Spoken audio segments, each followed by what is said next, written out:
Saudara-saudari, selamat berjumpa. Saat ini saya ingin mengajak Anda merenungkan makna adorasi sebagai saat yang mendalami dan membuat matang penyambutan Ekaristi kita. Saya ingin berpangkal dari kata-kata Paus Benediktus ke-16 yang juga dikatakan dalam Anjuran Apostolik Sacramentum Caritatis artikel 66, ketika beliau mengatakan sungguh hanya dalam adorasi penyambutan yang mendalam dan tulus dapat menjadi matang. Maksudnya penerimaan Ekaristi dalam sambut komuni, tentu saja dalam rangka perayaan Ekaristi, itu dapat menjadi semakin matang dan mendalam bagi diri kita kalau kita sering mengadakan adorasi. Penyambutan komuni termasuk bagian pokok dari perayaan Ekaristi.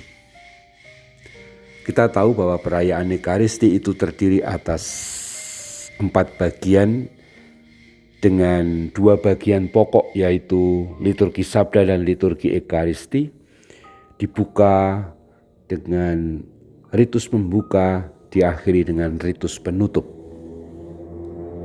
Tetapi sebenarnya yang paling pokok memang liturgi sabda dan liturgi Ekaristi. Meski begitu, seluruh perayaan Ekaristi puncaknya ada pada doa syukur agung yang dilanjut dengan komuni.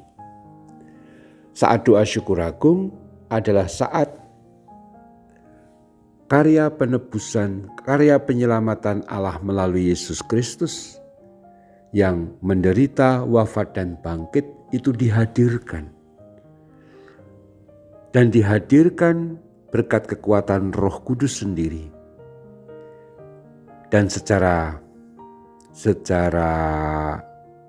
fisik atau secara indrawi dapat kita lihat, dapat kita cecap melalui sakramen Maha Kudus, melalui tubuh dan darah Kristus, melalui komuni yang kita terima. Maka komuni itu menyambut secara sakramental dalam rupa roti apa yang dikenangkan dan dihadirkan dalam doa syukur agung dalam perayaan Ekaristi. Saya melihat dan mengamati, moga-moga ini salah. Cukup banyak dari umat atau kita bahkan mungkin yang memang sangat merindukan komuni suci, dan itu sangat baik. Pada masa pandemi macam ini, ketika Ekaristi kebanyakan dirayakan secara online di daerah zona-zona merah, tapi puji Tuhan bahwa di beberapa tempat sudah mulai diadakan misa atau Ekaristi di paroki dengan protokol kesehatan yang ketat, dan itu memang begitu seharusnya. Tetapi kita semua mengalami bahwa sebenarnya kalau kita tidak sambut komuni, kita tidak merasakan Ekaristi yang sesungguhnya, dan itu betul. Tetapi sering lalu terjadi bahwa orang hanya sekedar yang penting komuni, tidak sungguh-sungguh menghayati makna komuni itu sendiri. Bahwa orang sering menyambut komuni itu untuk hal-hal yang dirindukan atau dimohonkan secara khusus kepada Tuhan, itu boleh. Dengan komuni lalu kita banyak mohon, berdoa dengan wujud ini itu. Semoga dengan sambut komuni atau tubuh Kristus kita, katakanlah usaha kita lebih maju, kesehatan kita lebih baik, atau anak-anak kita lebih rukun, dan seterusnya. Itu permohonan-permohonan praktis dan konkret yang selalu boleh kita ajukan kepada Tuhan saat kita menerima komuni. Tetapi yang sering terlupakan, yang sering terabaikan atau tidak menjadi fokus adalah justru yang menjadi inti. Komuni suci itu menyatukan kita dengan diri Kristus, Tuhan Yesus yang wafat dan bangkit.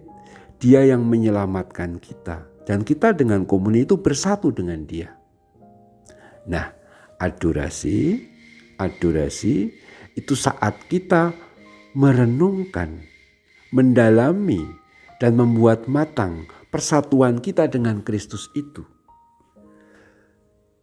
Dengan adorasi kita membiarkan diri berhadapan-hadapan dengan Tuhan Yesus yang hadir dalam sakramen Maha Kudus yang kita terima setiap kali kita komuni suci. Karena komuni suci yang kita terima setiap kali misa atau juga ketika kita menyembah dan berdoa di depan sakramen Maha Kudus dalam adorasi, itu Tuhan Yesus Kristusnya satu dan sama. Salah dan keliru kalau berpikir ada banyak Tuhan Yesus.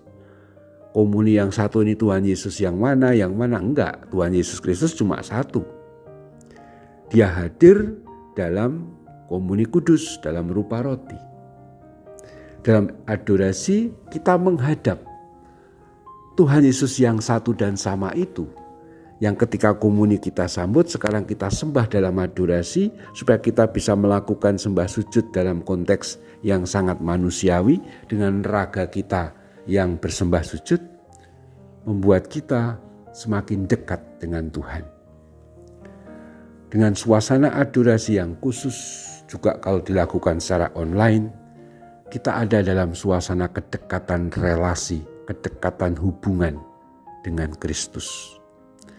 Nah, kalau orang begitu dekat dengan Kristus sebagaimana terjadi dialami dalam adorasi, maka ketika Ekaristi, ketika perayaan Ekaristi atau misa, orang sungguh akan sangat merindukan apa yang disembahnya dalam adorasi itu kini akan disambut secara sakramental dalam komuni suci.